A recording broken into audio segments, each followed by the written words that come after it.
বহু বছর পর আবার হাঁটলাম সেই চেনা রাস্তায়, যেখানে ছড়িয়ে ছিটিয়ে আছে আমার শৈশব, জন্ম, বেড়ে ওঠা সব এখানে।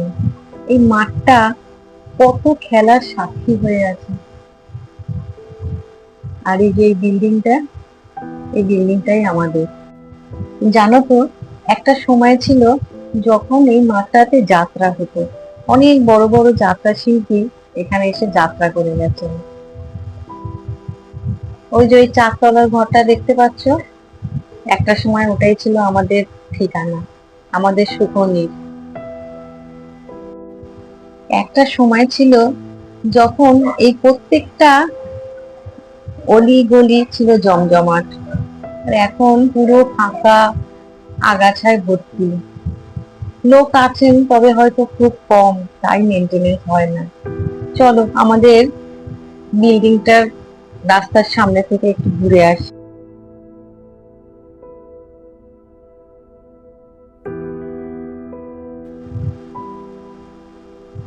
সত্যি বলছি, ঘরটা দেখলে এখনো মনে হয় ছুটে চলে যাই।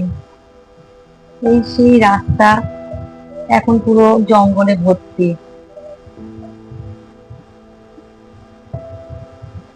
এই সেই রাস্তা, আর পাশে দেখো এই সেই গেট, যেখান দিয়ে আমরা সিঁড়ি ভেঙে দৌড়দৌড়ি করে উঠে যেতাম, নামতাম।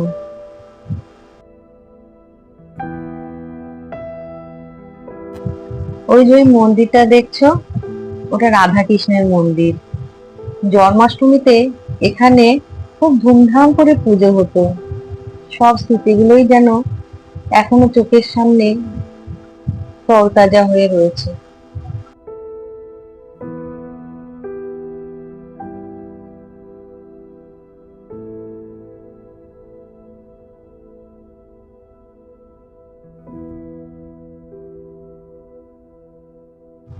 আর ওই যে ওই কৃষ্ণচূড়া গাছটা এখনো একই রকম আছে। আর কৃষ্ণচূড়া গাছের নিচে যে বেদিটা আছে, ওখানে সারাক্ষণ পাড়ার দাদারা বসে আড্ডা মারতো। আর এই যে ওই কলটা, সারাদিন এই কল দিয়ে জল পড়তো।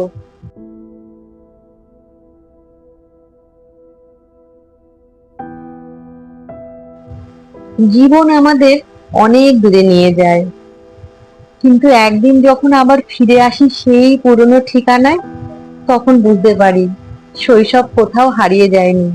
সে আজও এই পথের ধুলোয়, এই বাতাসে, এই নীরবতায় বেঁচে আছে।